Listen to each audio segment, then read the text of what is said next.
Hello all, welcome back to my channel Tap to Learn. So yes, we were about to start the series of idioms from A to Z. But before that, I want you all to understand the difference between or the clear difference between the idioms, phrases and clauses because ये काफ़ी एक दूसरे से बहुत similar होते हैं और अगर हमको एग्जैक्ट डिफरेंस नहीं पता होता है तो हम बहुत कंफ्यूज हो जाते हैं इसमें, जिसके वजह से कि हम जब फिलर्स में इनको फिल करते हैं तो प्रॉब्लम होती है और जिसकी वजह से हम एरर कर देते हैं for sure.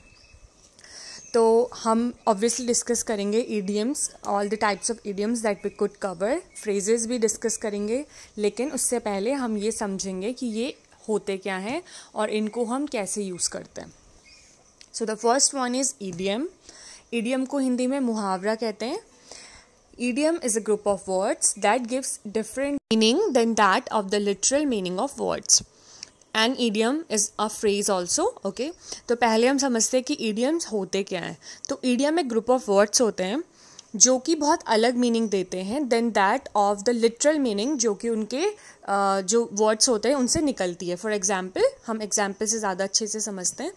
Piece of cake, तो पीस ऑफ केक जो ईडियम है इसमें केक का कोई भी मतलब नहीं है। मतलब यहाँ पे केक वर्ड से केक बिल्कुल भी नहीं समझेंगे हम। मतलब जो केक वर्ड है वो लिटरल में केक का मीनिंग नहीं दे रहा है बिल्कुल भी, क्योंकि पीस ऑफ केक का मतलब होता है एन ईजी टास्क, या फिर कोई चीज़ जो कि बहुत आसानी से हमें मिल जाती है या फिर जिसको हम बहुत आसानी से कर पाते हैं या कर लेते हैं, उसको हम इडियोमैटिक लैंग्वेज में पीस ऑफ केक बोलते हैं। For example John's work is a piece of cake, क्योंकि वो बहुत ईजी काम करता है, वो सारा दिन बस बैठा रहता है and he just receive a good salary और पेमेंट। तो हमने बोला कि जो उसका काम है वो पीस ऑफ केक है, क्योंकि उसमें उसको बिल्कुल भी या फिर ज़्यादा मेहनत नहीं करनी पड़ती है। तो यहाँ से इस वाले एग्जाम्पल से हम क्या समझते हैं कि पीस ऑफ केक में केक का कोई भी रेलेवेंस नहीं है। इट्स ओनली अबाउट कि उसका जो मीनिंग हमने बनाया है एज एन ईडियम। नेक्स्ट है हमारा when it rains it pours. तो यहाँ पे जो ये ईडियम है इसमें रेन से बारिश का कोई भी मीनिंग नहीं है। यहाँ पे हम बारिश की बिल्कुल भी बात नहीं करें, क्योंकि इस ईडियम का मतलब होता है it's about the problem tends to come in group. इस ईडियम का मतलब होता है कि जब भी मुसीबतें आती है तो सारी एक साथ आती है, तो इसलिए हम ईडियम यूज़ करते हैं when it rains it pours. तो यहाँ से हम ये समझेंगे कि ईडियम्स जो होते हैं ग्रुप ऑफ वर्ड्स, वो अपनी वर्ड्स की लिटरल मीनिंग कभी भी नहीं देते हैं। इसलिए एक और एडवाइस है कि ईडियम्स में एग्जाम्स में कभी भी तुक्का नहीं मारना है, बिकॉज वो हमेशा ही गलत निकलेगा। और तुक्का इसलिए भी हम नहीं मार सकते हैं क्योंकि जब हमें पता है कि लिटरल मीनिंग नहीं दे रहा है तो कोई भी इम्प्लाइड या हिडन मीनिंग हो सकता है या हो सकती है। इसलिए हम ज़्यादा से ज़्यादा ईडियम्स कवर करने की कोशिश करेंगे और तुक्का तो डेफिनेटली नहीं मारेंगे। Okay, next is phrase. तो phrase is a group of words that makes incomplete sense. तो क्या होता है कि जो फ्रेज होता है वो भी ग्रुप ऑफ वर्ड्स होता है, लेकिन वो इनकम्प्लीट सेंस बनाता है, कंप्लीट सेंस नहीं देता है। उसको अपने साथ एक कंप्लीट सेंटेंस की ज़रूरत है पूरा होने के लिए। For example, reading books is a good habit. तो इस वाले सेंटेंस में रीडिंग बुक्स हमारा फ्रेज है, और अगर हम रीडिंग बुक्स को अलग से देखेंगे, फ्रेज को अलग से देखेंगे, तो कोई भी मीनिंग नहीं निकलेगा। मतलब मीनिंग निकलेगा but that's of no use, क्योंकि वो इनकम्प्लीट है। तो इसीलिए फ्रेज एक ग्रुप ऑफ वर्ड्स तो होता है, लेकिन वो कभी भी कंप्लीट सेंस नहीं देता है खुद से independently.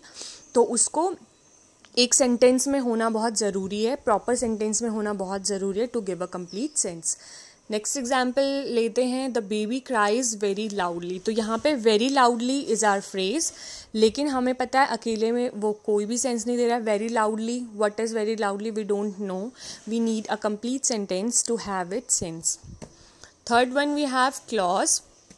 So clause is a part of a complete sentence which have its own meaning. तो क्लॉज भी एक सेंटेंस का पार्ट होता है जिसकी अपनी एक पहचान है और अपनी एक मीनिंग भी। अगर क्लॉज को हम सेंटेंस से अलग निकाल के देखें तो हमें मीनिंग मिल जाएगा, कंप्लीट मीनिंग मिल जाएगा, unlike phrase. Example, she swims with her friends. Okay, तो यहाँ पे शी स्विम्स हमारा क्लॉज है। तो शी स्विम्स भी अगर हम बोलेंगे तो सही है, कंप्लीट है, that she swims. Okay, she swims, it's a complete sentence. लेकिन वो एक और सेंटेंस में फिट हुआ है जिसमें कि उसका मीनिंग कुछ और है, that she swims with her friends. तो अगर हम क्लॉज को अलग निकालेंगे तो भी वो कंप्लीट सेंस देगा, और अगर हम उसको एक सेंटेंस में डाल के यूज़ कर रहे हैं that means it's a clause here. Okay, next example लेते हैं, Sangeeta sings when she plays with her friends. तो संगीता गाती है जब वो अपने दोस्तों के साथ खेलती है, तो व्हेन शी प्लेज भी एक कंप्लीट सेंस देता है कि हमने बोला when she pledge, she does this when she pledge. लेकिन यहाँ पे हम इसे एक सेंटेंस में यूज़ कर रहे हैं, और जब हमने इसको अलग से देखा तो इसका कंप्लीट सेंस बना, it means it's a clause. तो इससे हमको क्या समझ में आता है कि जो ये इडियम्स, फ्रेज एंड क्लॉज है, all are a group of words, लेकिन कोई कंप्लीट सेंस देता है, कोई कंप्लीट सेंस नहीं देता है, और किसी का तो इम्प्लाइड या हिडन मीनिंग होता है, उसका मीनिंग ही डिफरेंट होता है than that of the words. तो आई थिंक इडियम्स, फ्रेज और क्लॉज में जो डिफरेंस है वो क्लियर हो गया होगा। And with that I end my video for the day, और अगली वीडियोज़ में हम idioms की सीरीज स्टार्ट करेंगे, then we will learn some phrases also. So this was all for the day, and thank you so much.